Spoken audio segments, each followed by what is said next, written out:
Saturday night meeting, and we're all sitting. But it's true. Like whenever I'm in game space, it's like, what do you do here? Right? So it's like, oh, okay, I don't feel that way. Are you guys presenting next? Yeah. Good luck. Thank you. Cheers. I will be after you at 12. Oh, cool. Yeah. You both are presenting. And it's presenting. I'm just introducing you. Ah, cool. Yeah. Pedro, nice to meet you. Nice to meet you. Yeah, I've got like so I went real into the fucking science of it as RPG therapy. And I just found these like fucking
Yes, yes, that is.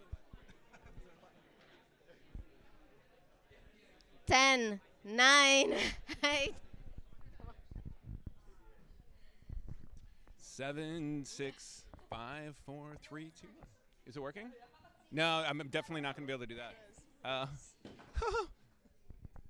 is this working? Yeah, we're on. The people online can hear us. Oh, we are live. So first, I want to thank everyone for coming. An excellent audience we have, and it is my pleasure to introduce Anna Blackwell. So few games actively involve players like the games of Anna Blackwell. The goal isn't to win, even though there is an endpoint. What matters most is the journey. Answer questions creatively, misinterpret rules, draw maps of whatever you like, write about whomever you fancy, and forget about saving the world. Because in the end, you're not just playing a game, you're creating your own narrative possibility space, your own zine, your own myth, and your own work of art. So please welcome writer, game designer, and circus performer in training, Anna Blackwell. Thank you, David. And that last part is why I'll be sitting. I have a fractured foot from circus performance where we're doing trampoline, and it's an avulsion fracture where it tore a little bit of bone off. So, my name's Anna Blackwell. My talk today is going to be about RPGs and folk games. It's called Playing for Your Imagination. And first off, we heard a little bit about the fact that I make games, but specifically, I make role-playing games, books. The sort of ones you sit down with your friends and play, except I make solo RPGs. These are ones that you play by yourself. You play them by either writing, in the case of Apothecarian for Small Creatures, you're writing a story as you play, or Delve, you're drawing a map as you play. And what you're seeing on the front cover there is a very artistic playthrough of the game. Most do not look like that. Mine certainly don't. We're going to be talking about RPGs. I assume most people know what an RPG is, but for everyone who doesn't, we're going to delve into it a bit more. A role-playing game is a game where you're taking on the role of a character. Quite often they involve dice, usually in weird shapes. The most famous RPGs, of course, are Dungeons and Dragons. This one on the right here, 2nd edition, is what I started with. It was awful. Then 4th edition, it was awful. And the cartoon, it was awful, but in a good way. Dungeons & Dragons is the most popular one in the world. It's 5 editions or so now, and it's all about creating fantasy stories. You and your friends, under the guidance of a player known as the Dungeon Master, will sit around and tell these stories for hours, weeks, months, and years on end as you throw dice and capture the essence of what it means to be a Conan villain, a dragon person, or some school kids. The important thing about it, though, is when people think about role-playing games, Dungeons & Dragons has popularized this myth that it has to be a certain way, that you have to use dice, that you have to have a dungeon master, that it has to be fantasy. But there are hundreds of RPGs. You've got Doctor Who, a weird one where one player plays as the Doctor and everyone else sort of controls them as well. Not a normal system. You've got things like Wanderhome, where it takes away the idea of like combat, takes away the fighting, and replaces it with these comfortable, cozy stories about animal people.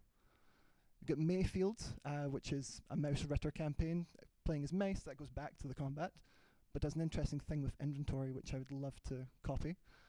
You've got games like Flabbergasted and 1000-Year-Old Vampire, where they are taking big changes on how you're interacting with the role-playing.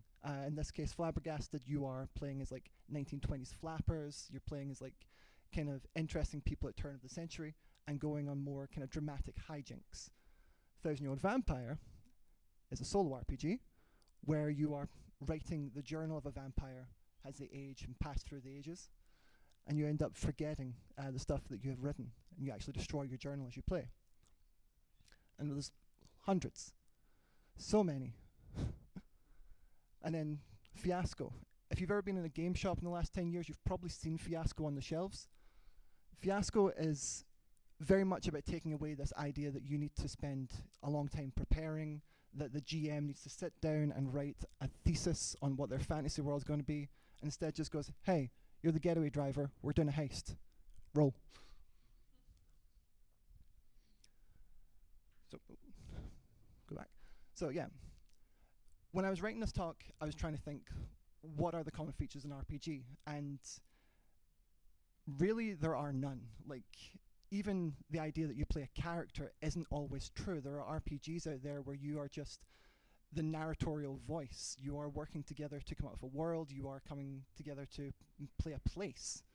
Games like The Quiet Year, where you all work together to essentially roleplay a community, but you have no fixed characters. There's games in here where you do not use dice to determine whether an outcome is successful or not. Things like 1,000-Year-Old Vampire, you use dice, but that's just to see which prompt you're going to write for. Everything else is just your imagination. And that's the space I like to work in, because that's a big feature of solo role-playing games, is trying to give you, the player, narrative control. It's like Neil was saying with the flattening between game designer and player. And solo RPGs are RPGs you play by yourself. Again, that's the only big rule that I can come up with, because again, some of them will try and emulate Dungeons and Dragons. You will have a full character sheet, you will have dice, you will have to learn lots and lots of rules. Others will tell you to just write a story as you play, using a deck of cards, which is my favorite mechanism, to say, hey, you are foraging in the woods for a potion ingredient. You draw a card and it tells you what event you find, and that's about the extent of the mechanics. Others, though, get really experimental. Games like The Wretched, which emulates the end of the film Alien, where Ripley is fighting against the aliens, blasted it out, and it says, but what if that didn't work? And you have a Jenga tower, a deck of cards, and an audio recorder. As you record your days after, as you're trying to fix the ship, and you're trying to survive as this thing's trying to claw its way back in. Cards tell you what events you find, and when you have to pull from the tower, which creates this increasing tension. There's also ones that like Quill, where it's basically gamified poetry writing, where the game will give you an idea of what theme your poem's going to be about. There are games that use things like rocks. There's a game come out recently called A Perfect Rock, and it's a world-building game where you use the rocks you find outside to come up with planets as this solar journey. And I kick myself every time I see it because I wish I'd came up with it. And lastly, there are games that use your cat. Games where the actions of your cat determine what happens in the game.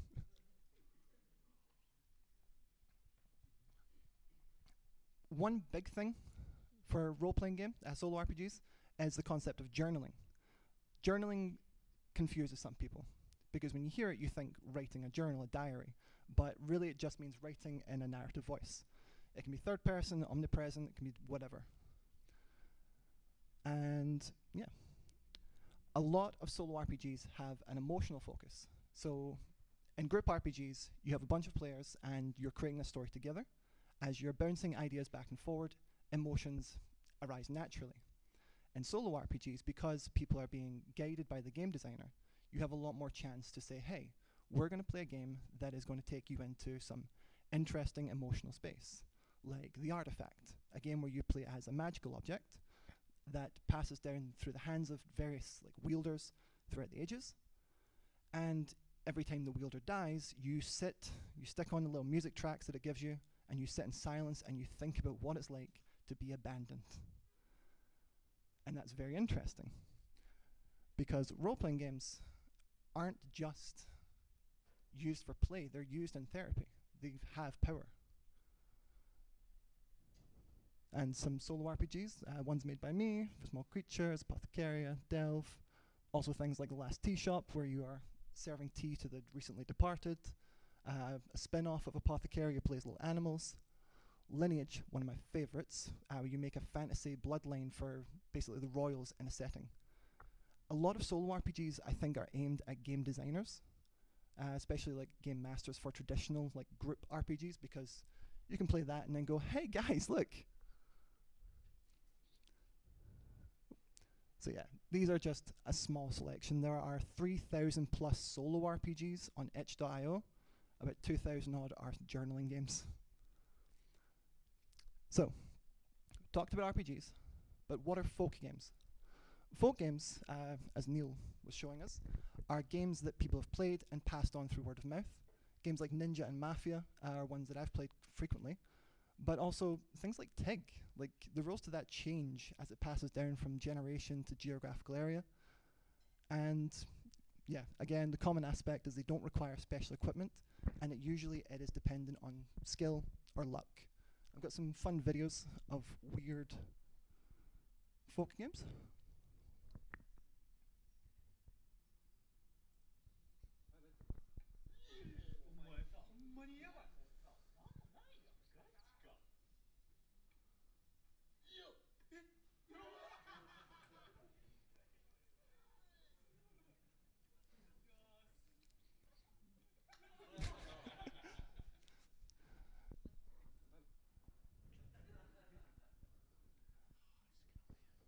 Oh, is it gonna?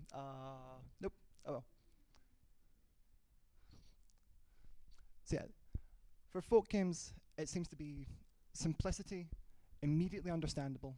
These are games that you can teach someone without having to have a big rule book. It's going to be, hey, we're going to throw our shoes, and if it goes off, consequence is you have to go down there with one shoe. Thank you. And I think what makes that really interesting is that you can then leverage that into game design. You can put that into RPGs. Something that we do quite often is when we're playing like Dungeons and Dragons, is you go to the tavern and you play Liar's Dice, you play Shut the Box, you play some sort of folk game that are shared around pubs in Scotland, England and Wales for generations. And the idea is, in RPGs, you are constantly creating. Everyone who's played an RPG knows about the idea of a nat 20 or a critical fail. Basically, on a 20-sided dice, if you roll a 20, you succeed. If you roll a 1, you fail spectacularly. Neither of those were originally in Dungeons & Dragons. Those were made up. But people passed them along because they would go from one group to another and say, hey, there's this really fun rule that my old group used to play with. And that continues on into the concept of homebrewing. People take existing RPGs and they make their own content for it. Dungeons & Dragons was originally a war game.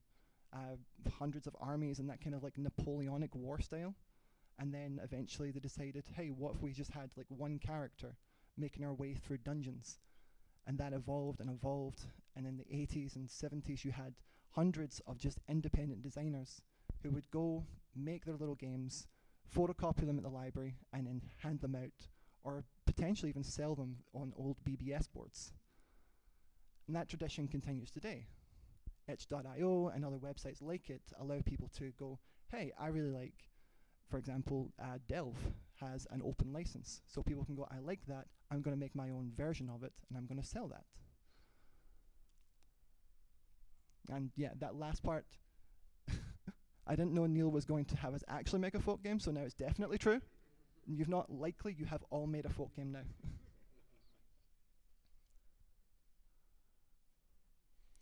So yeah, one of the things that I really like in RPGs is the creativity that you have.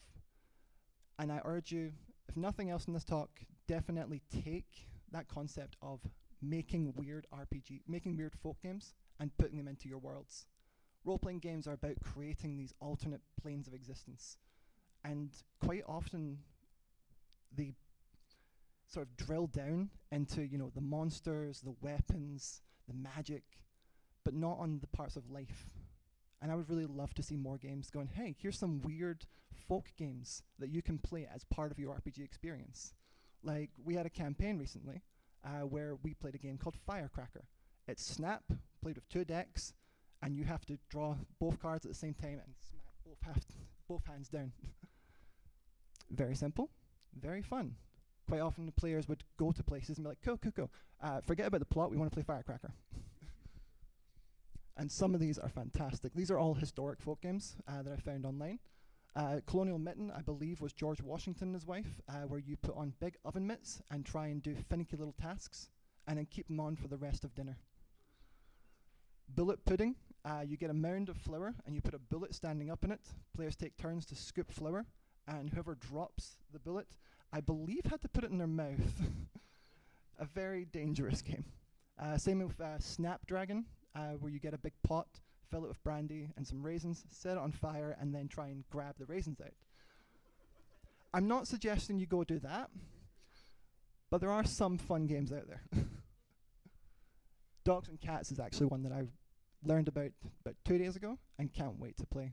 You take a deck of cards, split the players into two teams, blacks and reds, and then each team nominates a leader, and everyone else from the team has to search, find the cards that you've hidden throughout the house, and if they find it, they have to meow or bark, depending on which team they're on, until their leader comes and finds it.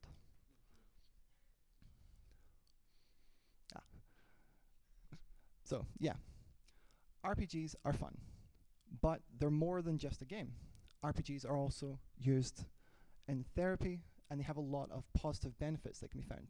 I mean, nope, I've got ahead of myself. I've put my slides in the wrong order. Never mind. So, RPGs have a lot of use. For a lot of people, they can be confidence building.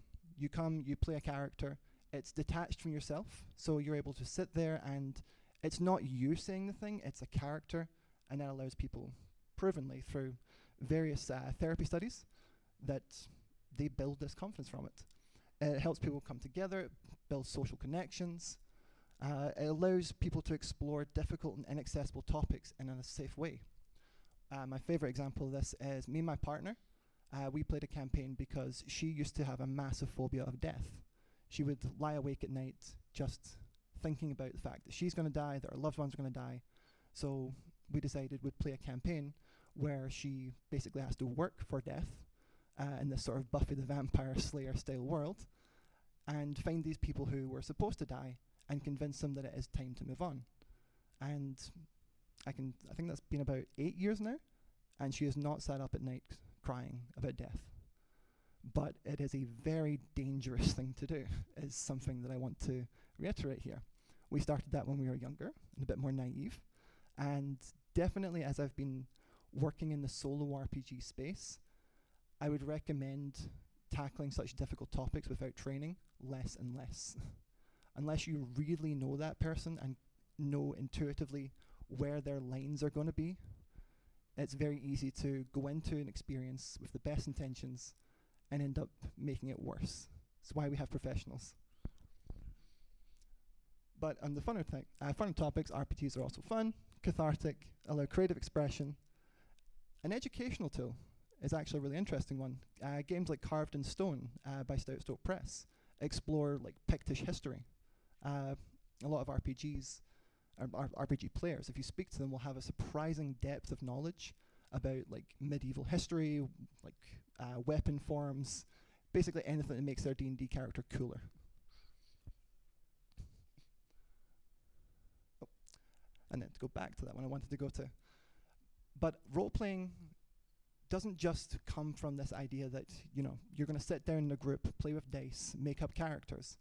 It's rooted in dramatic fantasy play. This is something we all did as a kid. It's playing with your imagination.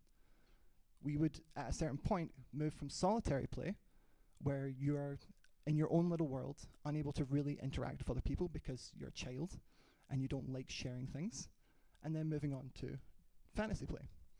And researchers have looked at this as basically being a critical point in child development because it allows you to understand theory of mind. You can play these games with other players where it's detached from the real world. It's a fantasy experience, so you have to understand their point of view, agree on the transformation of objects. So like this pen is a wand and everyone agrees that it's a wand. And this teaches empathy, it teaches knowledge of language, it teaches story comprehension. Sorry, 1 second.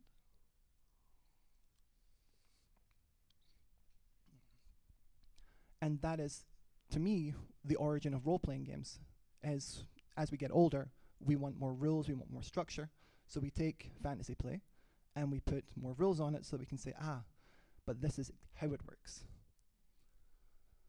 And there was a lot of interesting research on this about the positive effects of dramatic play. that I think a lot of role-playing games kind of ignore, with this idea that you need to have rules to have a fun time. There are role-playing games out there that are considered free-form. It's basically, here's a scenario, and we're all just going to play this together. And I think that is like the closest to fantasy play that you can get.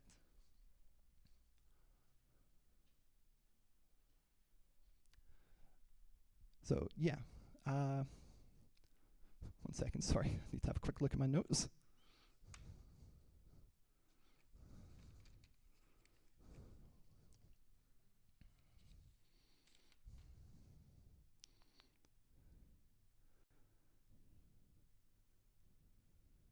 Cool, yep. Oh, and the last thing I want to say is that solo role-playing games, because you're taking away all the other players and you are focusing on this emotional experience by yourself, very closely mimics expressive writing therapy, which is basically you are given a scenario to sit down and just write something about something that emotionally affected you. And a lot of the research on this suggests that this can be very helpful if done repeatedly. So expressive writing gives people the chance to sit down and confront emotional upheavals in a way that lets them confront it and eventually condition themselves so it no longer affects them. And that's something that I find really important because it is a therapy tool. There are dangers involved.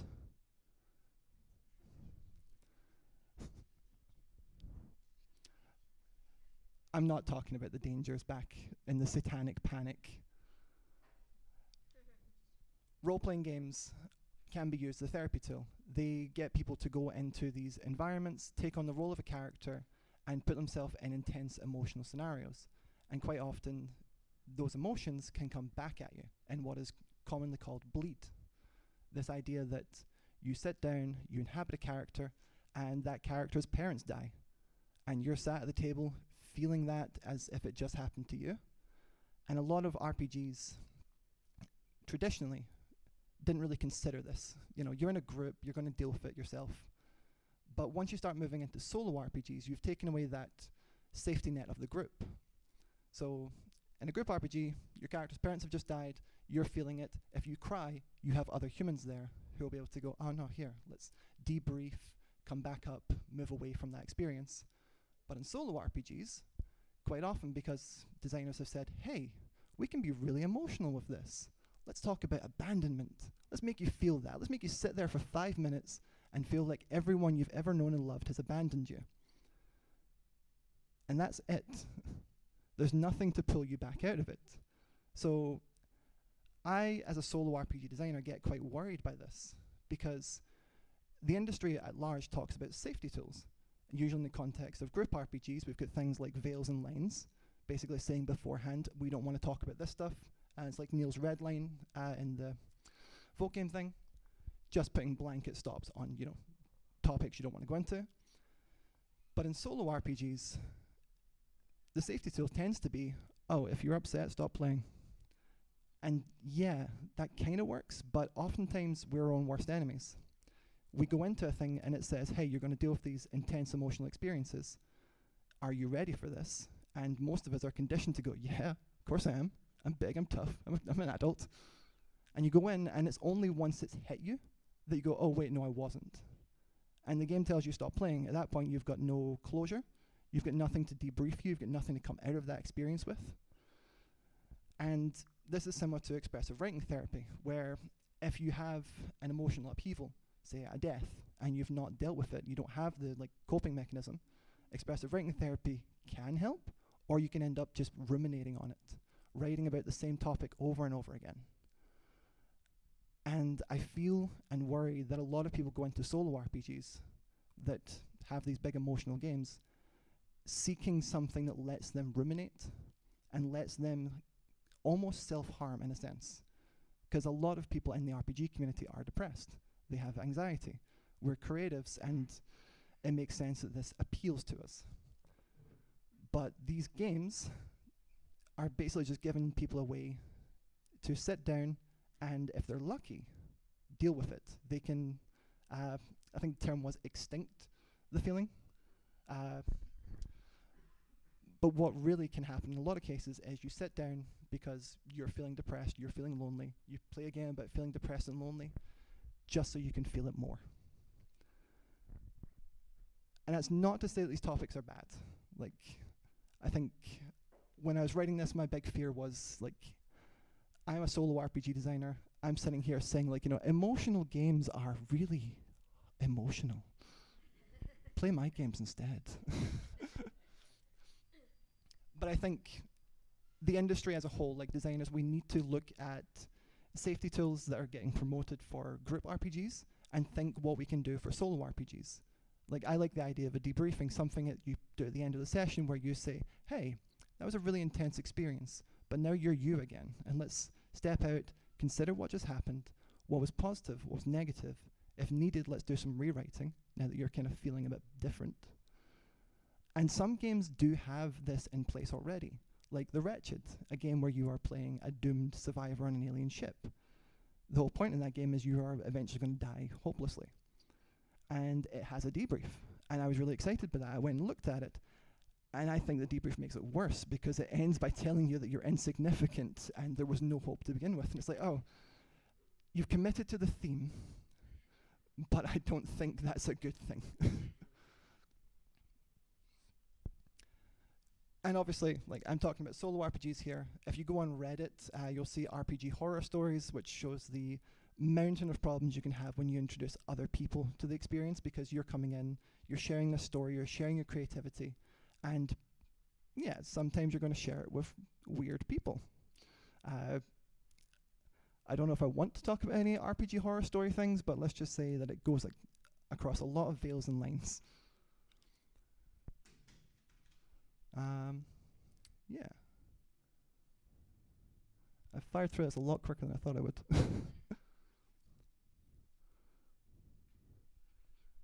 Yeah. The true dangers of role-playing, though, is the D4. These things are basically caltrops. Hand up if you've ever stood on one. Yep. Oh, yeah, there we go.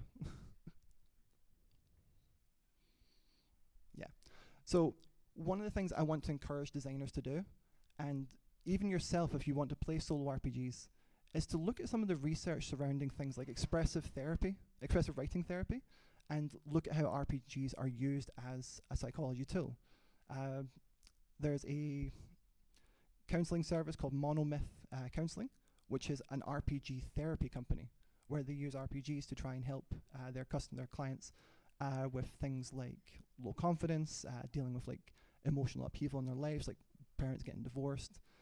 And the counselor there, Daniel Hand, talks a lot about basically how powerful it is because it allows you to approach these things from a distance.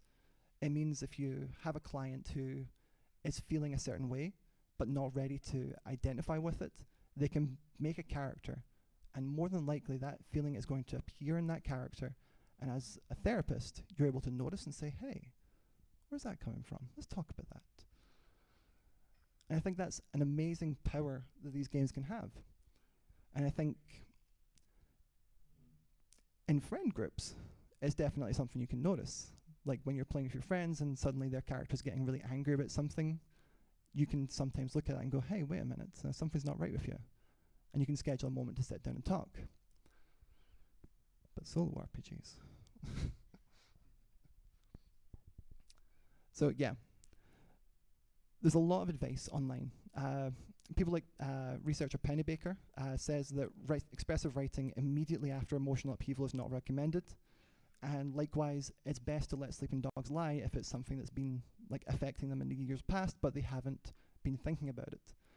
And I think this is something about solo RPGs that, again, comes back to this idea of like, hey, you're going to play a game about a rape survivor. And people who've experienced that may say, hey, that sounds interesting, like maybe this will help in some way. And they go in, if they've like either not experienced it or they've kind of come to terms with it, this can reopen old wounds. And I think this is something that needs to be kind of thought about.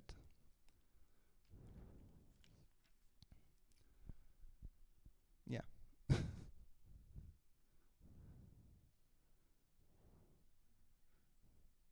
Sorry, I talked a lot faster than I thought I would.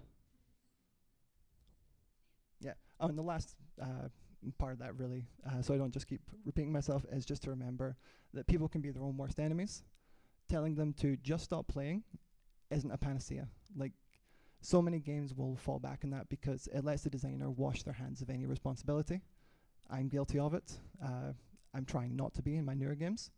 Uh, I think definitely giving them some way to come back out of that experience is important, because while games are art, they are a lot more immersive than going to an art gallery and seeing like a painting of some horrible thing.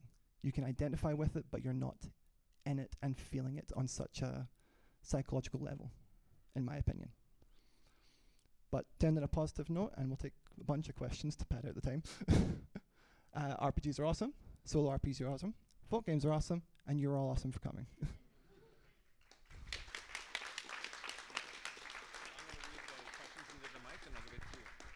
Okay, thank you very, very much, Anna. So we have plenty of time for questions. I'm just going to repeat the question back into the mic because we do have people who are watching online, just in case you wonder what I'm doing. And then I'm going to pass the mic over for a response. So does anyone have any questions? I know I have a bunch, but I'm sure plenty of folks in the audience have some. Yes, right here.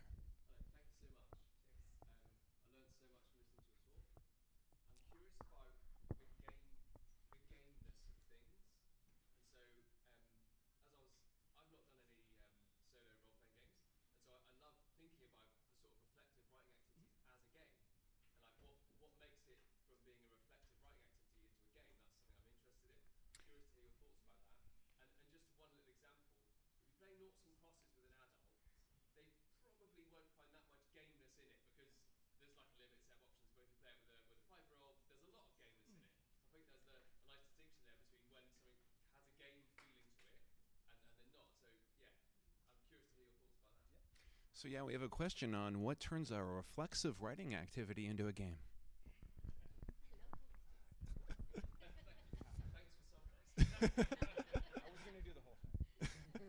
So I think the kind of the differentiation is that an expressive writing therapy exercise would have no real framework. It would just be you think about something and write it, and you're not going to show it to anyone. You're just going to feel like what you feel by writing. I think the only like real parameters that I've seen online is that it has to be for about 15 minutes and usually about 3 days in a row was like the best solution, if I'm remembering what I read properly. I think in order to make these things more game-like, though, we introduce elements of chance and we introduce like guidance to the player. A lot of journaling RPGs will introduce prompts.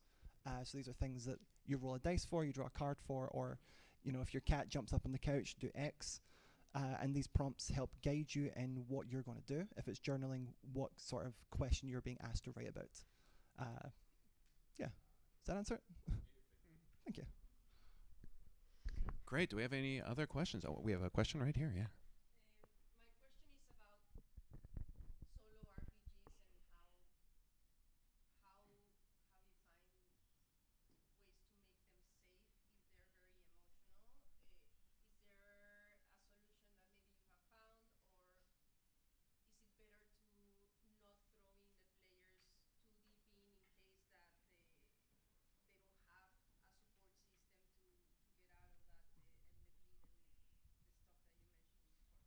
Excellent. So we have a question on how do you make solo RPGs safe if you're trying to have players deal with complicated emotions when you may not be aware or have any knowledge of them having any support networks. That's a good question. So I mentioned the artifact getting you to sit in silence. One of the things it does is at the start of the game, it warns you. It tells you you're going to feel feelings of abandonment and to not play it unless you have someone who can help you come out of it. And when I first read that, my partner was on safari in Africa and I was in Manchester on my own, didn't know anyone, and I was like, cool, I'm not playing that till she gets back. And I'm glad it did, because the first thing I did is went, I need a hug. So I think having some form of content warning, because you are pitching your game to adults, they can choose like what they go into ultimately. But having kind of warnings in place, if you think your game is going to take them into this emotional headspace that they might need pulled out from, tell them, like warn them, like, hey, this game requires like some deep emotional impact. You're going to want to have someone that you can talk to after this. even if that is like just putting in like emotional support helplines, because again, there are some like at-risk players who are going to come find your game and use it as a form of self-harm if possible. Thank you. Do we have any other thoughts, questions? So yeah, we have one over here. Yes.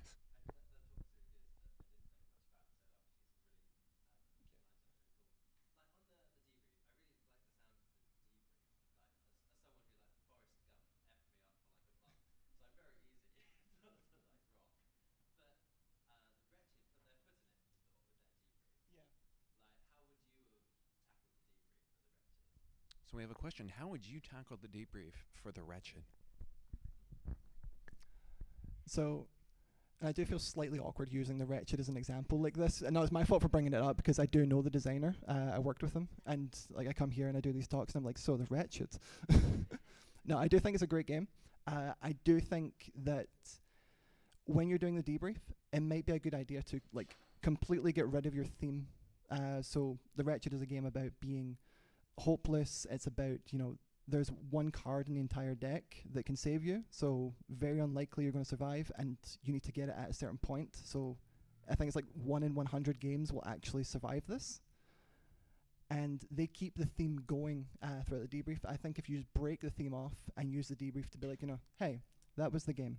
Now we're going to talk like basically the end of a therapy session, get you to reflect on what you're feeling and try and distance yourself from it, which is what RPG therapy does. They tell you to, like, you know, you're going to come in, you're going to play with this, and then you're going to leave it behind. So being able to guide the player through that process, I think, is important. Yeah, the wretched, it ends with saying that you're insignificant and you were never going to survive and stuff like this. It's like, that's a very negative thing to take away from. It might be helpful for some people, but in my opinion, I think that's not how to do a debrief. Is that? Yeah? Cool. Okay.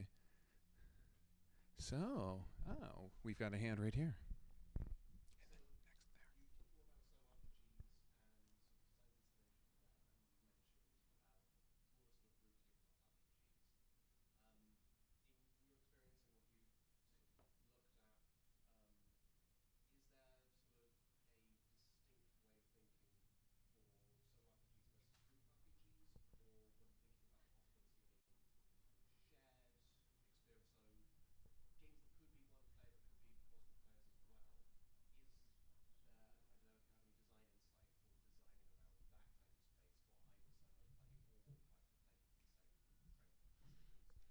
So yeah, we got a great question on whether we should think about solo RPGs existing in a distinct space, or if there's a way of kind of complicating that binary between solo and group play, and in how they can actually perhaps interact with each other and even inform each other.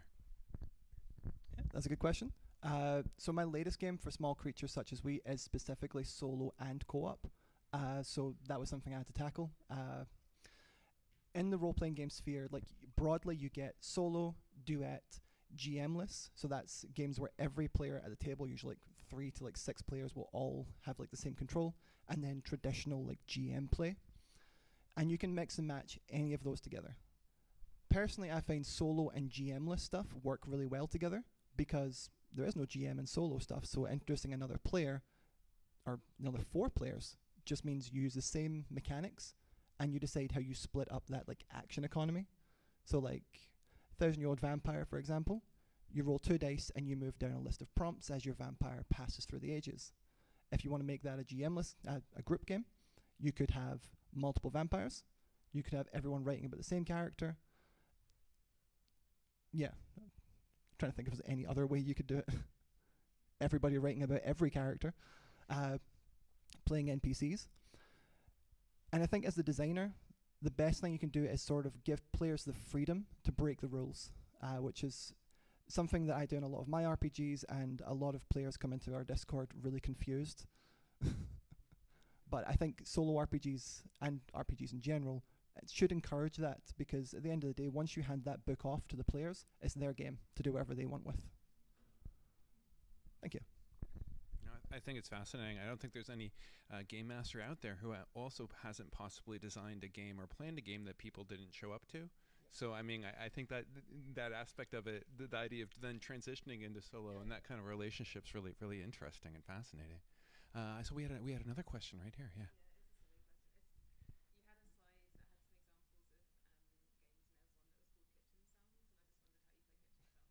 Cool. We had a question on how do you play kitchen sounds? Yeah, how do you play kitchen sounds? So kitchen sounds is a game where someone goes into the kitchen and closes the door or puts up a curtain or something, and they start doing something, and everyone else has to shout out their guess at what they're doing. So it's like, oh, they're cutting vegetables. Like, no, I'm cutting a fruit. Yes.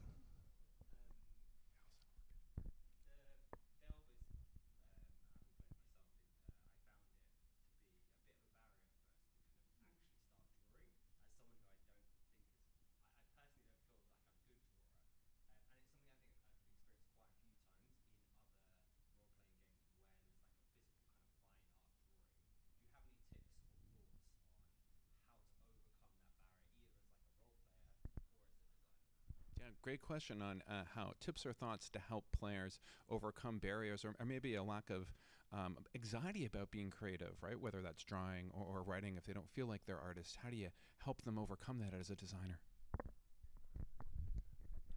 So yeah, Delve is a great example of this because whenever I'm selling at conventions, most people take one look and go, I can't draw. But we have a full Discord community of people who can't draw, who, if they're not anxious, they'll share their drawings or they'll find another way to make art because at the end of the day, it is making art. We've got people who play it in spreadsheets. There's people who just grab images off of Google and like create this collage as they play. I should mention for anyone who doesn't know, Delve is a dwarf fortress making game. You make a vertical like 2D slice of a dwarven fortress, drawing it room by room and using cards to find out what you discover. So like a dragon's lair, and the game will prompt you to draw that on your map. People play it in Minecraft, which is really cool looking. And recently someone started playing it with Lego, and I have no idea how they can afford to do that. But I think the best thing is to remember that this is for you. It's like expressive writing therapy. You don't have to show it to anyone. So as long as you enjoy yourself, that's all that matters. You could do the most incomprehensible squiggles, but as long as you understand what it is, that's all that matters.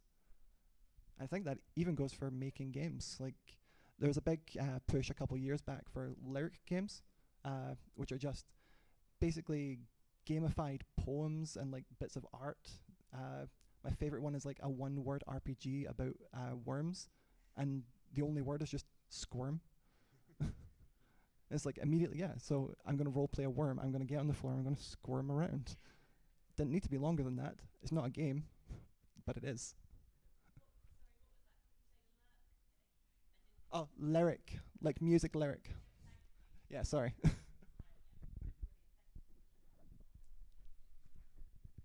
Great. So more questions. Oh, good. We're seeing some hands up here. Just trying to see. I always try to ask if students have any questions as well, so we know some in the room. They're at the back. Yeah.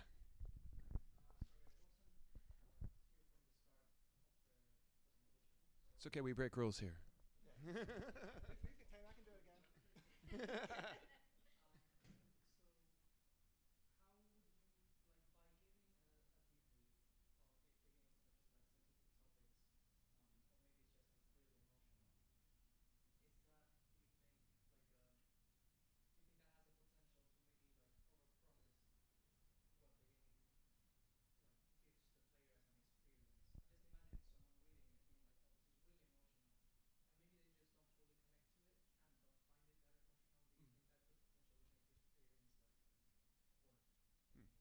Interesting question about whether debriefs can make experiences maybe a little bit worse, or also maybe perhaps overpromise on what the game is attempting to deliver or claiming to deliver. Yeah, I think that's kind of the danger with like all art, is you're going to come into it with this is what I want to provide. So if you're making a really emotional game, then I would say design as if your intended player is going to have that full experience. And if players bounce off of the emotional connection, I kind of feel like they would anyway, especially like if the debrief's at the back of the book and it's like, don't read this till you play or whatever, then it's not getting in the way and hopefully shouldn't create expectations. But I think, yeah, that is a danger just with making any sort of game, is that players aren't going to connect with it. So I see some other hands at the back. Yeah.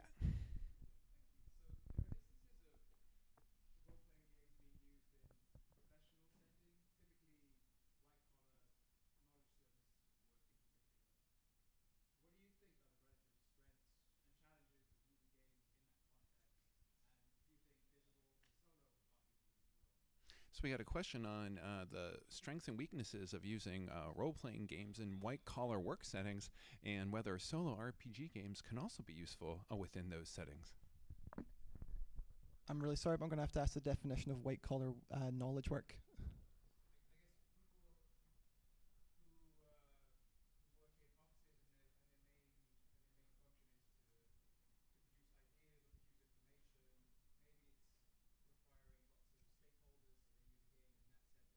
Mm.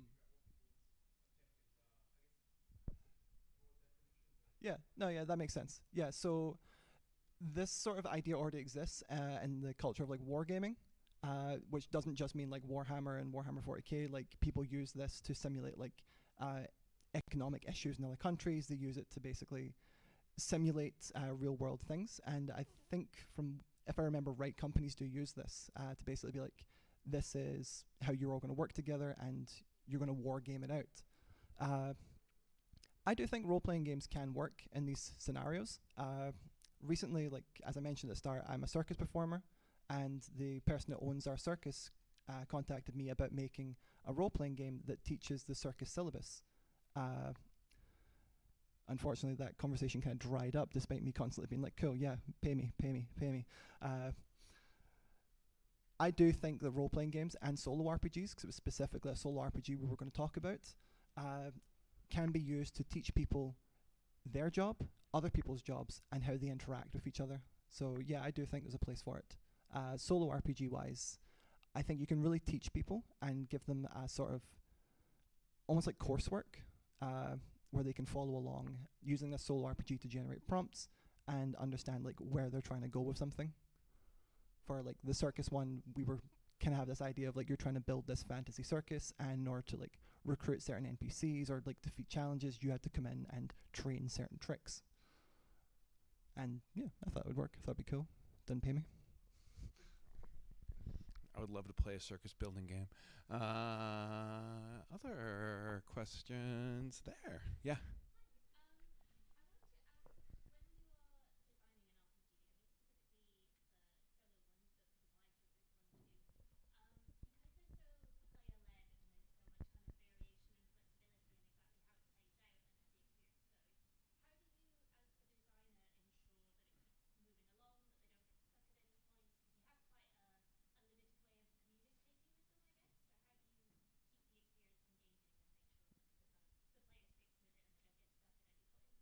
Yeah, so we got a great question about engagement. How do you keep the player moving on when they're getting perhaps stuck and maybe even experiencing some writer's block and things of that nature? That is something that a lot of people who come onto our Discord struggle with. For games like Delve, you try and limit the amount of stuff they have to do so they don't get like analysis paralysis. There's not hundreds of choices in the drawing. I did kind of make the game mechanics a bit too confusing, as many reviews have said. But in that one, it's a 1 inch by 1 inch square, and it's telling you you're drawing a barracks. Like, the player can only do so much to fill that square before they have to move on. Things like Apothecaria, where you're a witch making potions, each like card draw is an event, and it's prompting you to write as little or as much as you want about that scenario. And some people will take that to like extremes. They'll write like one word, or they'll go pages upon pages upon pages. And I think as a designer, it's your job to kind of look at what you've made and say, are they having fun? So if they want to write pages upon pages, that's fine, as long as they're enjoying it.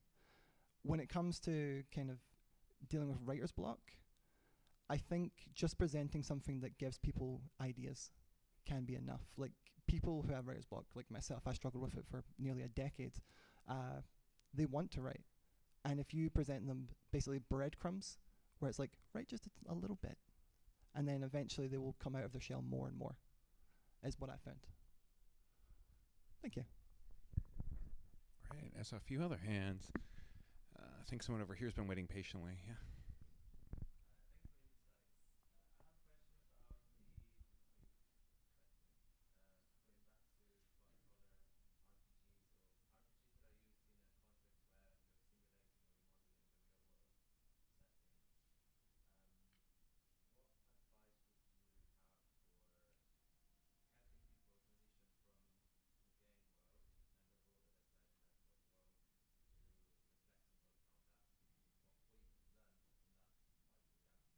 Sure. So we have a question on what advice you'd give to people from transitioning from a game world that's actually trying to simulate the real world into reflecting on that in a different space. I'm hesitant to give like hard and fast rules about this. This is something like as I've been researching for this talk that I'm thinking we need to make basically like a framework. Like a bunch of people in the industry, myself included, need to sit down and think, what is a good debrief? How does it work? Like how are therapists using it? Interestingly, like when it comes to role playing, like in the real world, and at least like child development therapy, that's split into dramatic play and fantasy play. And basically the idea is they're two slightly different things. They're both the same thing of like, you're putting yourself in a situation, but one, you're putting yourself in a real world situation where you're being yourself, and one where you are holding it at arm's length, you're playing a character. And I think the actual like psychological methods behind both vary quite significantly. So I think in terms of debriefing from like a white collar type situation, I'm not entirely sure. I can't really say. I imagine maybe just telling them like, remember your place in this company. You're not the CEO. I was actually going to ask a quick question on that just because I've been thinking about it too. I'm also wondering, I mean, if you're thinking about solo RPGs in that way of being communal and participatory, is the debrief entirely on the writer, or is there a way in which the debrief could also be a co-created thing? I don't know. You know what I mean? I'm just curious if you have any thoughts about that. Yeah, well, I mean, definitely like harking back to like the artifact, like basically telling the player, like, make sure you've got someone. I think as the creator, you could, depending on the situation you're trying to put the player into, try and encourage them to have a support network. I don't think it's a wise idea if you're like releasing games commercially to say, hey, reach out to me. Because, yeah, to scale, and there's also that element of like parasocial relationships, which is a concern if you're an online presence. But yeah, I think definitely the debrief should be like player-led because they're going to know what they're feeling more than anyone else. But I think using like tools from like therapy to basically ask the right questions. That's great. So I'm wondering, how are we doing for time? Just a time check. We got about 10 minutes left. So I see another question right there.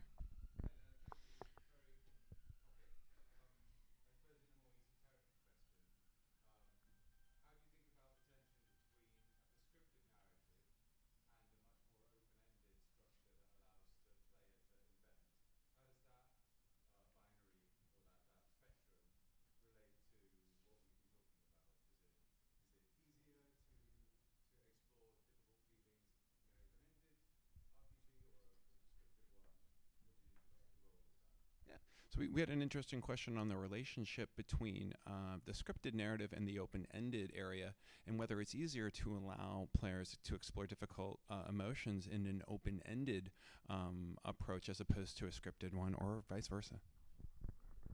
Yeah, that's a good question. I definitely feel that open-ended allows players more freedom to get into a story. I've always felt more immersed in a role-playing game than I have in a book. That's not to say that a like prescribed narrative doesn't lure you in, but if you're being told a narrative, then you are a third party. If you are being told to come up with a narrative about a character that you're embodying, you're the first party. And I think there's definitely space for both, and you can even blend them in interesting ways. But I would definitely veer more towards open-ended because that is the strength of role-playing games, as that you can just give them a little bit of narrative, something to basically get their imagination sparked, and then they will return much more than you ever could. That's great. So actually, I'm being told that I may have actually broken the rules a bit, and we're actually out of time. So thank you all for coming, and thank you, Anna, for a wonderful presentation.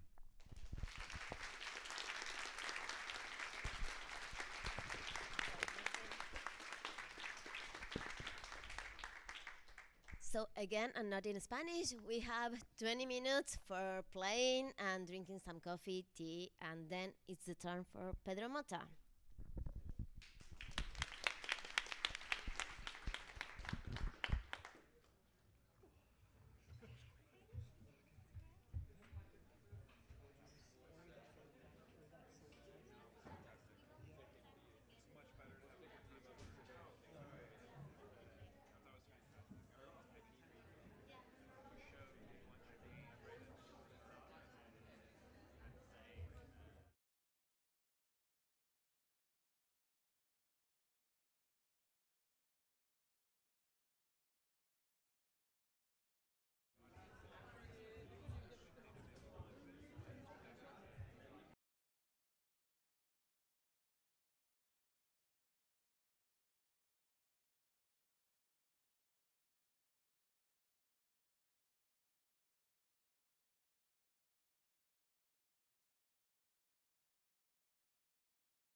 Hey everyone, we're about to start with our third talk. Please come back again. Yeah, they both hate each other. Yeah, no, and I know some folks in churches who well, so we there was because Ian Bobek is here. If you it would be possible to ask maybe the people who are here They were doing the best work. if there is a space But I heard that to the area where they can see because this is quite visual. Yes. Because they will have no idea what I'm talking about. Hey everyone, we're about to get started with Pedro Mota's talk. You are welcome to sit again. Best seats are the one in the center because visuals are going to be very important in this talk.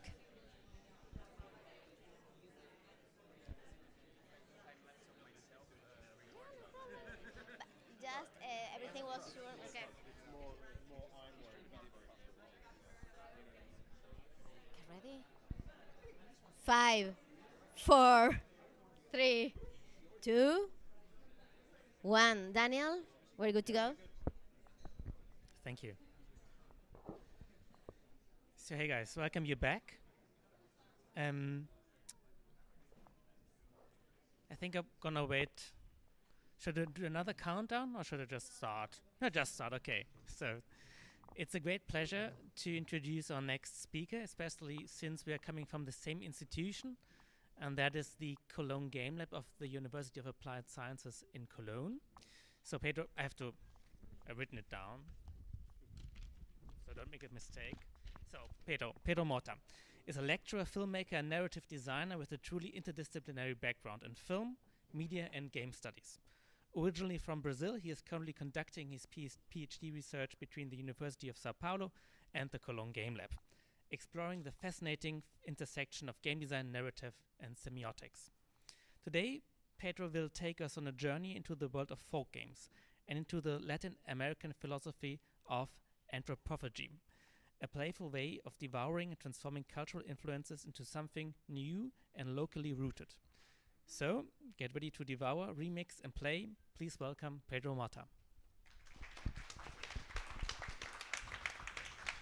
Thank you, Philip, for this kind introduction. Yes, we are colleagues at the Cologne Game Lab.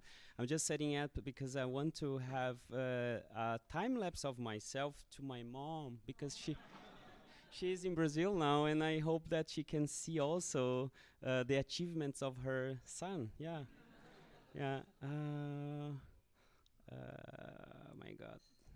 Yeah, just a second. I found it amazing, and I started recording myself. So today I want to talk to you about one topic I've been researching since 2019, when I started my PhD at the Faculty of Philosophy and Human Sciences at University of São Paulo. So my background, I am a filmmaker. I also did anthropology. Let's not confuse the topics. This is important. So I had many different speeches on this topic, on different contexts. I want to start somehow interactive because this is gonna be quite descriptive for a long time. I have a lot to say, and then I will open to questions.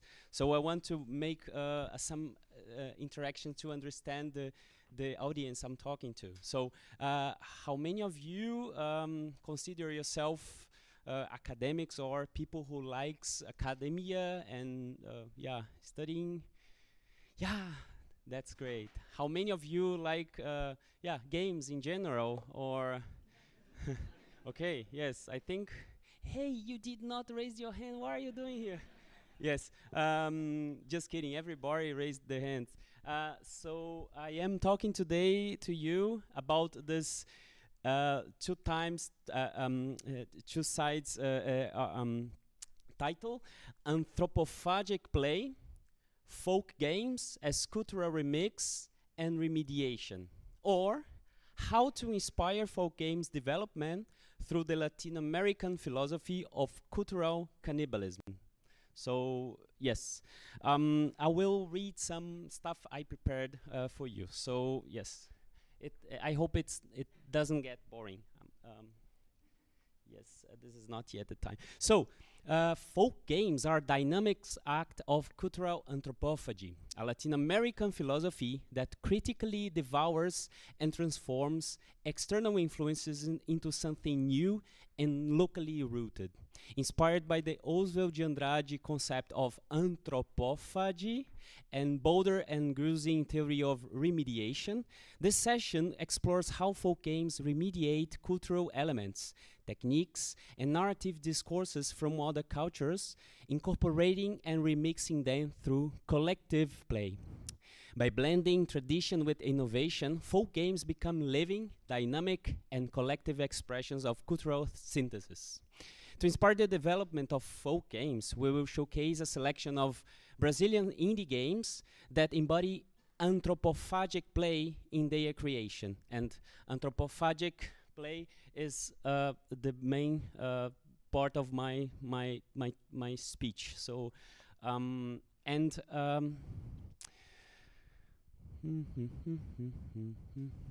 lost myself. To inspire the development of folk games, we will showcase a selection of Brazilian indie games that embody anthropophagic play in their creation, highlighting how they remediate cultural narrative and mechanisms to create unique, creative, and locally rooted experiences. So, the central question that we aim to explore is, how can anthropophagic play help us understand folk games as practice of cultural remix and collective storytelling? Let's devour, remix, and play together. Yummy. I especially ask to be in this special time because after that we have lunch, and I hope we get hungry, not with our body but with our spirit, because that's what anthropophagy is. So first and foremost, it's important to distinguish anthropophagy from anthropology, as well as from cannibalism. Anthropophagy, yes, there is a very important differentiation in this. Anthropophagy is different from anthropology, from the Greek anthropos, human, and logos, reason, the study of humans. This is anthropology, and I hope there are many anthropologists here. Although anthropophagy is often mistaken for cannibalism, they are fundamentally different ideas. Cannibalism refers to the act of one individual consuming another of the same species for physical nourishment, often in situations of extreme hunger or lack of empathy. Anthropophagy, on the other hand, is symbolic. It aims to nourish the spirit of the one who devours, not the body, through the assimilation and transformation of the other's cultural element. Anthropophagy comes from the word anthropophagus, being the one who practices anthropophagy, from the Greek phagos, to eat, and anthropos, man, literally meaning the one who eats man. In other words, the man who eats his own humanity, inserted in a ritual context with a specific spiritual purpose. So there is a spiritual purpose on the anthropophagy, differently from cannibalism. On cannibalism, you eat because you are hungry. You crashed in an airplane in the top of the mountain, as we actually had this fact, and people had to eat other people to survive. That's disgusting, right? So how can you eat someone, maybe a family member, but this is a situation of survival. Anthropophagy doesn't go that way. It doesn't. The captives of anthropophagy tribes in Brazil or in other places, they keep their captive for many months, for years. Those individuals, they live with those with this tribe, live together. So you want to absorb their spirit or some a special aspect of this individual which is devoured. So It's also important to note that although the concept of anthropophagy intentionally explores an extremely violent taboo, one that shocks this European audience now, and Brazilian one as well, when it was first introduced in 928, it does not advocate for negative devouring or violent cultural cannibalism. Quite the opposite. Besides its contradiction, anthropophagy promotes the absorbing and creative blending of valuable external cultural element into one's own.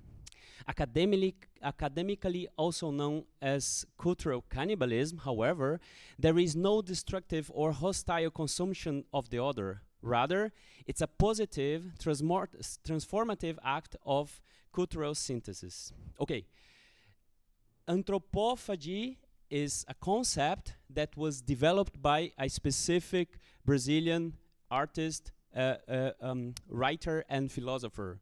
So the idea of anthropophagy is apart from that. This Brazilian guy named Oswald de Andrade, he developed this a concept through more than 40 years and through dozens of articles.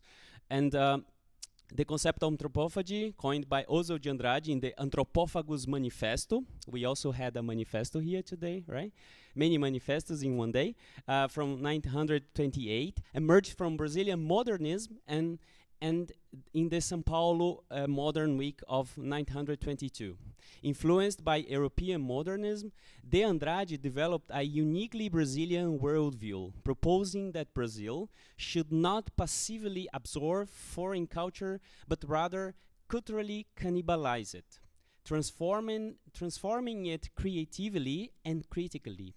The concept of anthropophagy was originally developed with the aim of establishing a legitimate Brazilian art form during the 20s, at a time when Brazilian art largely imitated European styles. So during the 20s, Brazil wanted to develop its own art of form, because we are just copying the Parnassianism, the art of Europe. The concept of anthropophagy draws from early ethnographic. That's a very interesting information. I want to stop at this image that I find fascinating. To pee or not to pee? That's the question. And I think this resonates especially with this audience in London, right? So to pee or not to pee is one of the quotes from the Anthropophagus Manifesto by Oswald de Andrade. So you can see here the Tupi ethnicity of indigenous in the coast of Brazil. So they were all in all the coast of Brazil before the Portuguese came. This is a film that was inspired on the idea of anthropophagy. You see a woman, a female individual eating one's leg.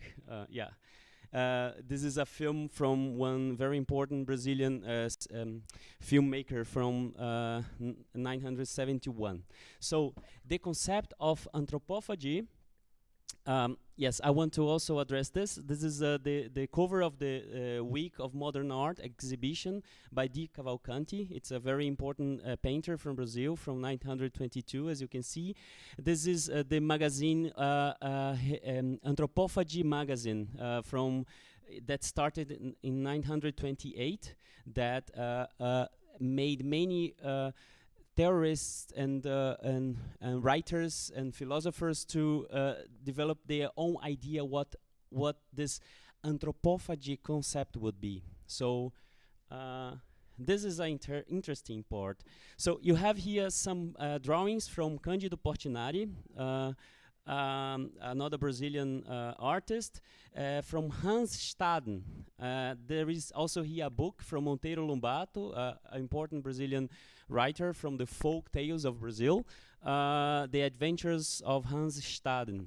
So it draws from early ethnographic accounts of cannibalistic rituals observed during Portuguese colonization in Brazil. One of the most notable sources is Hans Staden, a 600th century German traveler whose captivity narrative among the Tupinamba provided foundational European perspectives on anthropophagy. So he was captured for 9 months and he begged for his life. So whenever you are a Tupinamba indigenous, you aim to absorb the courage of the other. You don't aim to absorb someone who just begs for its life. So because he begged for his life, he was not eaten, he was let free, and he wrote all his first report on anthropophagy rituals in Brazil. And his writings later inspired Brazilian artist and philosopher de Andrade, who distilled a lifetime of thought, spanning over 40 years into the philosophy of anthropophagy. So the anthropophagic philosophy influenced key Brazilian cultural expressions. So I suppose many of you know of Bossa Nova, right? You also possibly know of tropicalism or cinema novo, new cinema in Brazil from the 60s, or concrete poetry from literature and avant-garde theater. The anthropophagy concept inspired directly those artistic movements in Brazil during 100 years. I could easily spend hours discussing the social, historical, and cultural elements of anthropophagy in Brazilian and Latin American context. However, given the focus of this conference on folk games, we will not explore all aspects of the concept, but rather summarize it through a philosophical lens as follows. In a broader sense, anthropophagy is a philosophy of absorbing, digesting, and transforming the admirable qualities of the other within oneself. Anthropophagy is a philosophy absorbing, digesting, and transforming the other within oneself. And I wanted to make this, ChatGPT helped me making this, but it was not quite good, so I had to do myself in Canva. Yeah, this maybe, which ideas do you have from this this configuration? What this comes to you? I mean, this is a feet and a coconut and a football. Does it make sense for you? Why? What do you think about it? Yeah. Yes.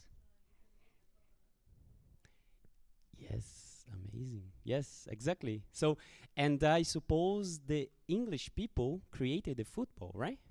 So in the 900s, I suppose. And I wanted to have this example because of, yeah, the dialogism with the audience I'm talking to. So anthropophagy reframes colonial binaries: colonizer against colonized, nature against technology, barbarism against civilization, through a dialectical process of cultural digestion. Echoing Walter Benjamin's idea of positive barbarism, de Andrade's vision sees destruction as a creative force. It rejects both blind admiration of the foreign and simplistic nationalism, offering instead a path to hybrid, authentic cultural identities. So I want to briefly pass through the concept of remediation from Bolden and Grusing. So I want to speed up myself because I can see, I can notice, as you can also notice, that I like to talk a lot, and I lost most of the time I was expecting for the videos in the end. So you could basically summarize the concept of remediation as this process by which new media borrow, refashion, and transforms the feature of existing media. So no medium appears out of thin air. Each medium is built on legacy praxis. So you can summarize the remediation. This is a sin. You cannot summarize complex concepts, but for the ideas of this conference, I think I can be forgiven, between immediacy and hypermediacy, on the idea that immediacy, it tries to create a transparent experience. So it's it has to hide the support. So, for example, when you have a game that incorporates elements of television, when, for example, you develop a video game that's incorporating the filmic language, the cinematographic language, it's somehow trying to hide the apparatus. It's trying to hide the camera. It's trying to hide the fourth wall. It's trying to hide the light, everything. So this would be the immediacy. The hypermediacy would be the aspect of the remediation concept that tries to make those elements visible. When you play in an interactive game, so you see all the parts of the game and the apparatus that you interact with. The concept of remediation can be considered a cultural recontextualization, remediation as a cultural remix. So new media reframe legacy from forms and narratives. They repurpose traditional elements for new contexts, just as folk games can absorb and reinvent cultural practices. The dialectic between old and new fuels creative innovation. So one can theoretically establish some parallels between the anthropophagic play we are trying to develop here and the concept of remediation and cultural devouring. So both processes somehow devour and transform the previous influences to generate other outcomes. So we have here a folk game from Brazil, exclusive folk game developed by the Bororo tribes in the north and northeast of Brazil. It's not exactly where the Tupi are. It's a bit more to the Amazon. So you have this game, which is the Jaguars game, which is a game that indigenous from Bororo tribes, they usually play in the sand, and each symbol represents one of the animals. So you are a jaguar, and you need to eat the dogs. So a fun fact is that the game symbolizes the balance between predator and prey, a common theme in indigenous cosmology. You can also interpret capoeira. Who here have seen a roda de capoeira? Wow, amazing. Yeah. Who here have seen this roda de capoeira here in UK? Okay, so the community of capoeira in UK is strong, is present. So the capoeira you can see as a cultural expression of anthropophagic play. So it has African roots, but Brazilian soil. It was created by the slaves in Brazil to disguise as a dance when they were actually trying to practice how to defend themselves from the oppressor, from the colonizer. It has a syncretic ritual space. It incorporates elements from the European, African, indigenous elements on its own culture and its own musical. It has a specific musical mixture of other cultures using elements of other cultures. And it's basically aimed to resist. So capoeira was designed to resist against oppressiveness, against colonization. So I think this is kind of repetition, but I like very much this this picture from 800s. And now I come to where I wanted to talk about the most. This is a game, a video game, which on my theorization applies the anthropophagic play perspective. So this game is named Kai Kai Balão, from Cicel Morel Dargis. She's a Danish game developer, a Danish game designer. So she got into the realm of baloeiros. Baloeiros are people who play with balloons.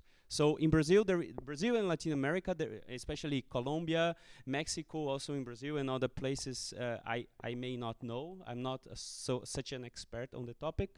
If anyone, does anyone knows a bit of balloon culture? Wow, there is one here. Amazing. Let's talk after that. Yes, that's cool. So the balloons were banned in Brazil in '88. So everyone is chased by the police. And Kaikai Balão is a fast-paced parkour racing game. Your mission is to escape by the cops and danger to catch a giant hot air balloon.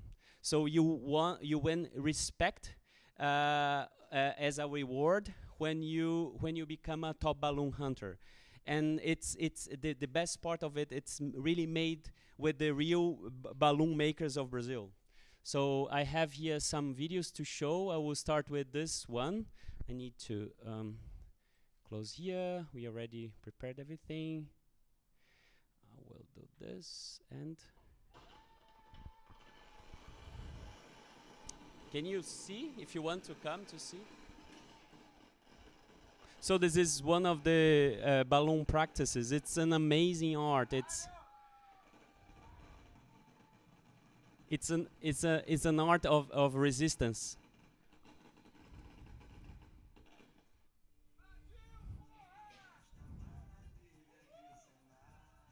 This is a 70-meter balloon with the flag of Brazil.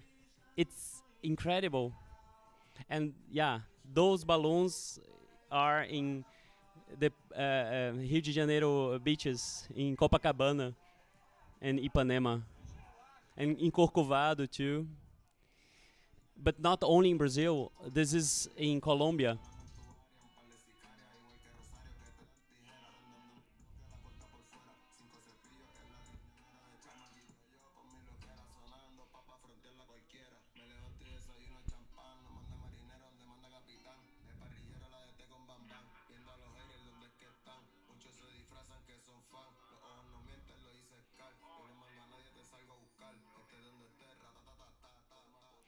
I have this other video which summarizes.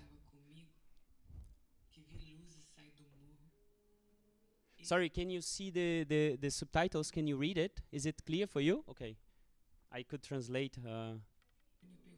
Sorry? Yes, I can try to translate.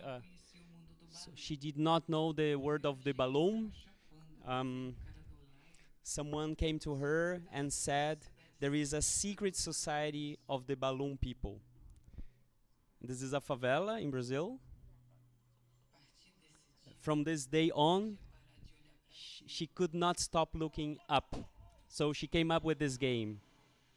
This is actually not a game. This is a video from one documentary.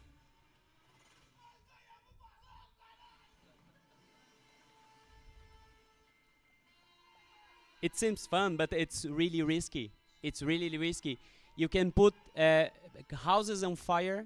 You can kill yourself. You can kill people accidentally. So it's a resistance art. Afraid of police. He raised the 72-meter balloon. That's huge. So every weekend, new balloons were raised. And sometimes it goes bad.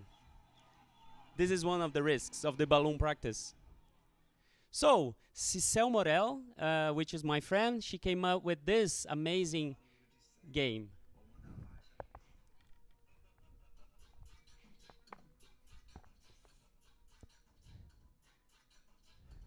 So basically, you are a balloon maker and you need to run from the police and go through the maze of the city and the favela to get the balloon. And that's the police hitting you. And there is the musical element of funk. So you win respect as fast you do your mission.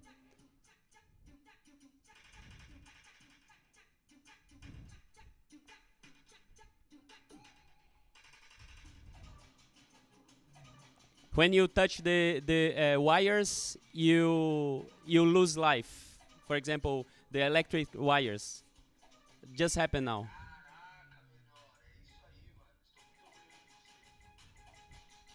It's available on itch.io if you want to play. There is also this reference. I think I will not be able to go through all of them, but I want to, because the time is ending and we have questions, I suppose. I hope. I mean, so yeah, I will talk a little while the soundtracks is behind. I put I edit the audio to be low. So those are some elements of the game. So you have some NPCs, which are real characters, real baloeiros that were working together with Cicel Morel, which I said is Danish. So she entered on this process of somehow incorporating someone's culture. I mean, it's a game. This is some elements of the art of the game. So they used real balloons that really existed to create those amazing piece of art. Yeah, violence is a problem, and they actively deny the idea of shooting back. So it's an act of a resistance, but non-violent one, because as a baloeiro, police shoots you, but you do not shoot back. And Cicel Morel lost a lot of, this is an invasion of the police, which is getting them, because this is a social problem.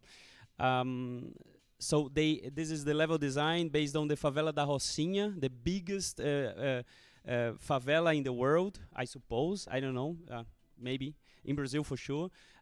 So they actively decided not to shoot back, so as an act of non-violent resistance. So you just run from the police and you chase the balloons. This is some of the maps, the design of the maps based on real Google Maps maps.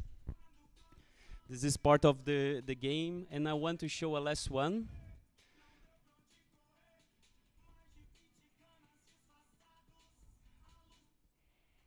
This is part of the gameplay I was saying. So you come to NPCs and you get a mission. So by getting this mission, you accept and you go hunting this specific balloon. So you earn credits to buy shoes that make you faster or jump higher, you know. So yeah, this is basically the how the game works, and you hunt for better and better and better balloons.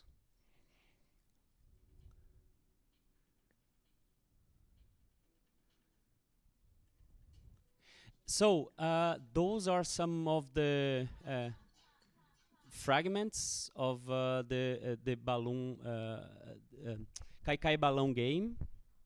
I think I lost myself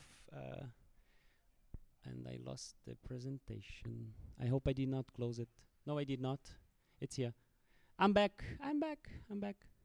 So so I have some conclusions. I'm not sure if all those pieces can say we can have a conclusion, but my conclusion is that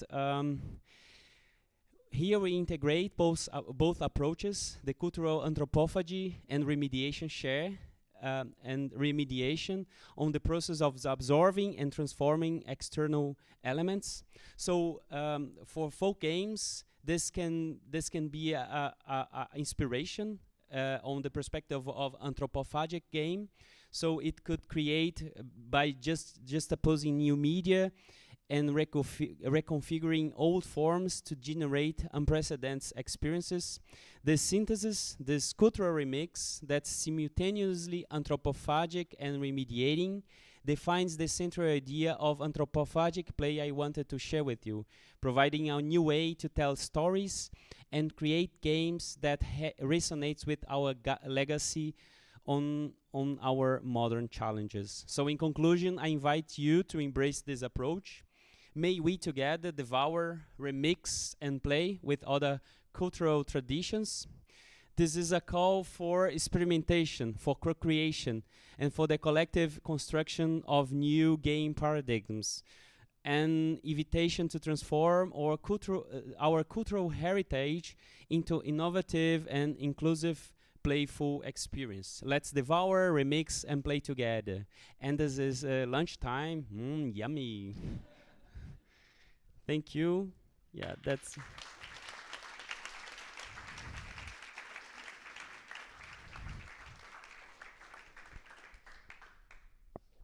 Thank you, Pedro. And before lunch, I think we have time for a couple of questions.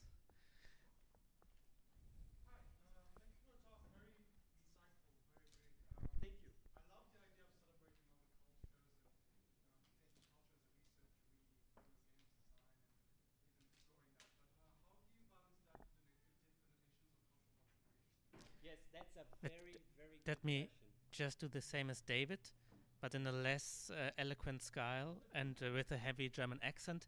So, how do you balance the concept of anthropophagy with the concept of cultural appropriation, roughly? Thank you. Thank you for the question. Sorry, can you repeat your name?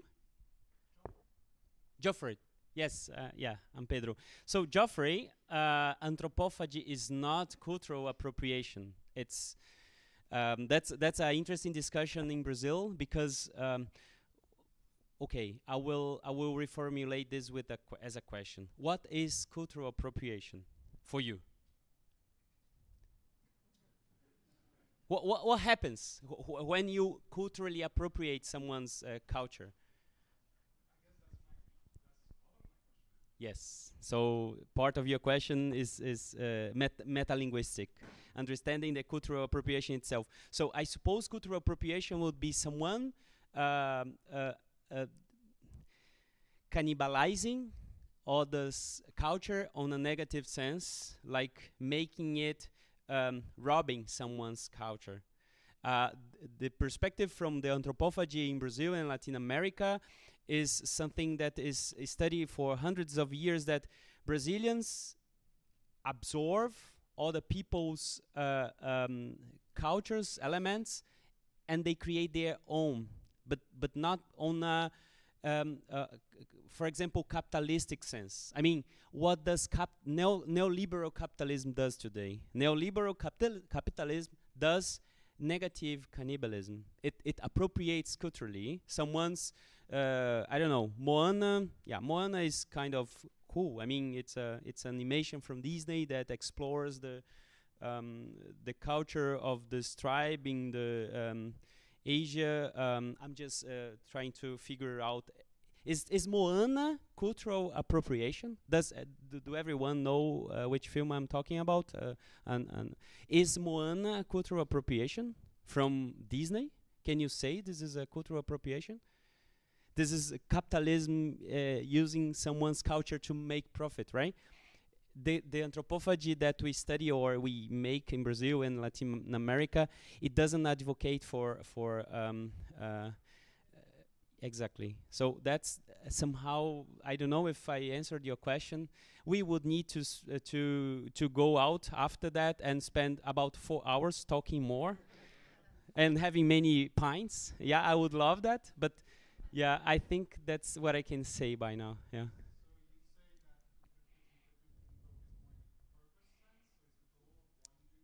Yes, exactly. I think simplifying, you grasp the idea. I mean, it's not robbing someone's culture. It's absorbing it on a positive sense. I mean, it's contradictory. Yeah, and this is human sciences. Human sciences are very many times contradictory, but exact sciences too. There is not a theory, a unified theory between the quantum world and the Newtonian world, right? Human as this is not contradictory. We just did not find it yet. But human sciences can be very contradictory. It depends on the context you were studying it, on the historical context you were studying it. And I wanted to expand somehow the anthropophagic concept from Brazil on a broader scale on this speech. I hope, yeah, I did not made a cultural appropriation. Yeah. Yes. Thanks. I have to rein myself in because I was also going to ask about this, and I have lots of opinions about that. Maybe it's also from what position you're coming from. If you're coming from a position of strength, like the cultural north, doing something. But I said I won't do this. So I think I lost kind of track of the queue, but I think you were the next one.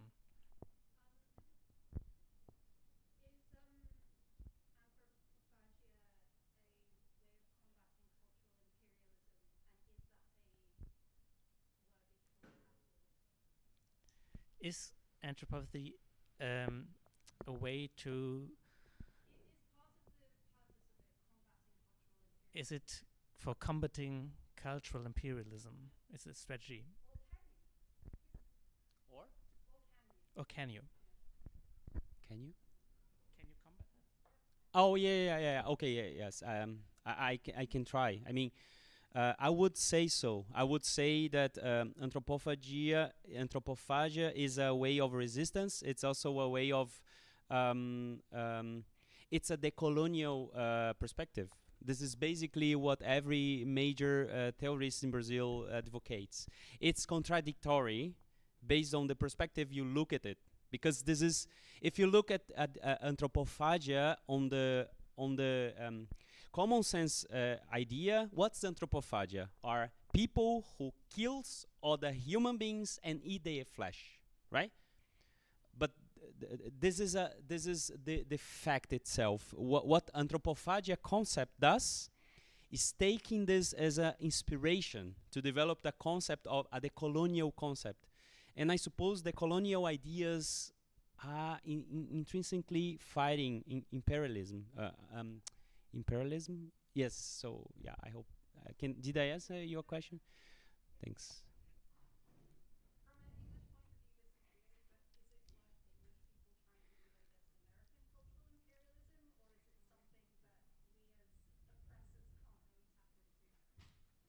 This is a question?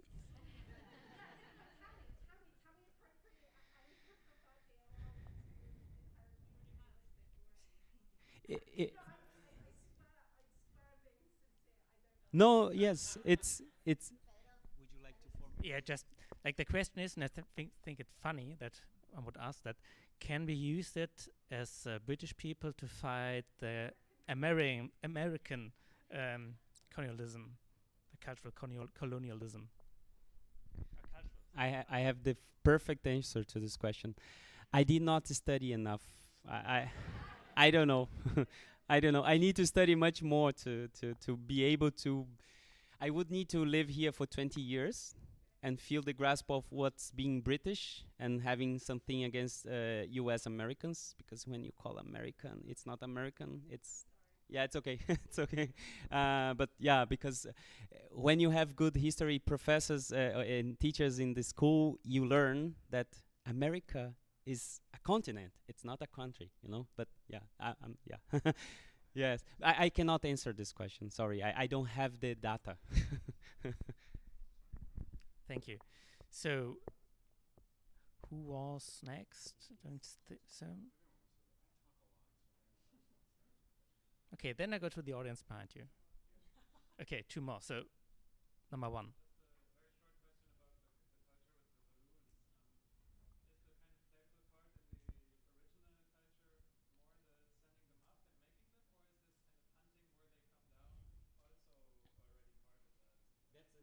Yeah, thank you. Thank you for asking about the balloon culture, because that was also my list. So, what's it about? Is it about making them? Is it about hunting them when they went up? Yes, thank you for your question. It's a great question. I also had this question when I first was introduced to this game, which was selected as the winner of Games for Change event, where I was working as audiovisual producer. So yes, it's the whole process of making the balloon, which is super complex, and making them into the air. And the playful thing is to hand them down and facing the risks of you know, it's the wind. You know, it's there are so many elements for the balloon, the design of the balloon, and also fighting the system, which for on the order sense and the safe sense on society, it's it's understandable that this is criminalized. This is a crime in Brazil. You can go to jail because of your playing with balloons, because many balloons in Brazil, they destroy houses because of the fire that fall in the houses. So it's not exactly it's not totally fun. Yeah, it can be risky. So, and also hunting it down and not being caught by the police, as you saw. But this is a social fact, and it's interesting that a Danish game designer was so interested in a social fact from Latin America, from Brazil, from Mexico, from Colombia, and she made a game out of it. And she somehow, on this theorization I tried to develop here, she made some kind of anthropophagia play, and she's Danish. It correlates to your question before on the British, U.S. American sense. I mean, yeah. I mean, you come from a perspective from below. You know, you don't come from, as you quoted, from the top to down. You meant from the global north? Or? From the global north to the global south. Yeah, my idea on my doctorate, I'm trying to develop something which is genuinely Brazilian, genuinely Latin American. So I want to invert the mapa mundi, because the north is in the north from dominant perspective, and this is very common on geography studies. Milton Santos, have anyone heard about this geographist, very important in the global south? So yes, I hope I had answered your question. Thanks. Then there's time for one last question. I see a very stretched out hand at the back, and we have all the pleasure of having you all in the closing session. So. No, yeah. There is time. There is. Was curious about the language that's being spoken by the design on the balloons. Yeah. Because there was a huge poster hoisted of Powerpuff Girls, and maybe another one of a previous picture of a previous balloon. And so I was curious to hear what your take on the language that's being spoken with the artistic design of the balloons. What are we missing as people who aren't from Brazil in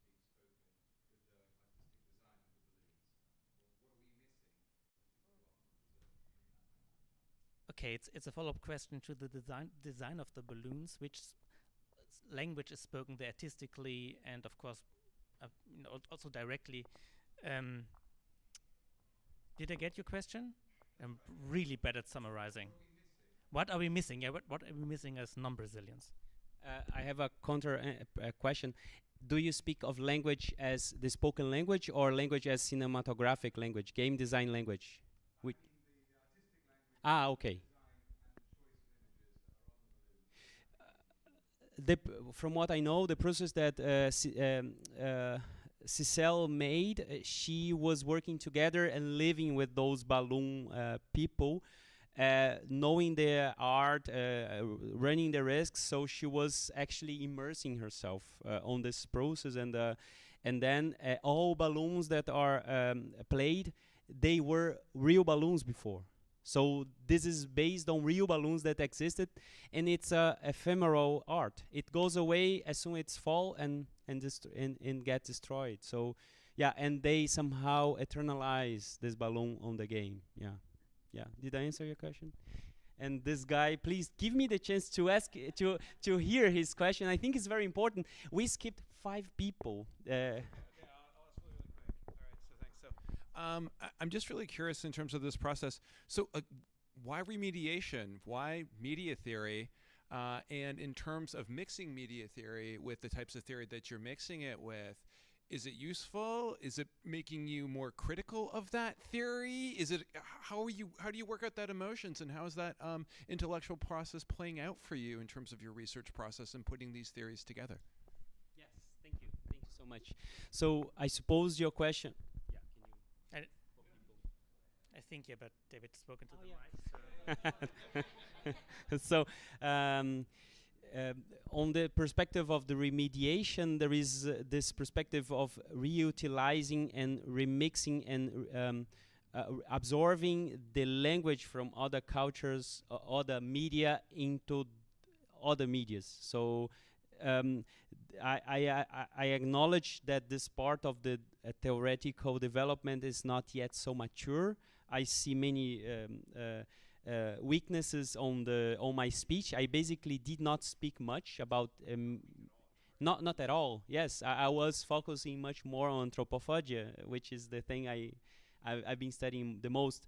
But remediation would work on the sense of the opportunity to remix and to reutilize and to absorb other media languages and aspects into your own narrative creation, your own game creation, your own gameplay creation. I mean, for example, this game, it utilizes the language of other game, for example, the GTA, right? Or Counter-Strike, which is not Counter-Strike because there is no shooting from your perspective. But I am sure I did not answer your question.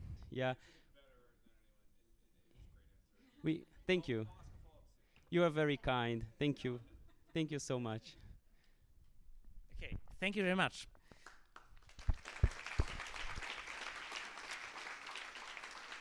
And should, yeah, hand it over to Lohan. Okay, so now time to eat. We have a 1 hour and a half for our lunch break, and then 2:30 we return for Emily, who will get us playing. So come energize it. And then we have the final closing session, a roundup, and we will have to come back with all the questions that weren't allowed to have before.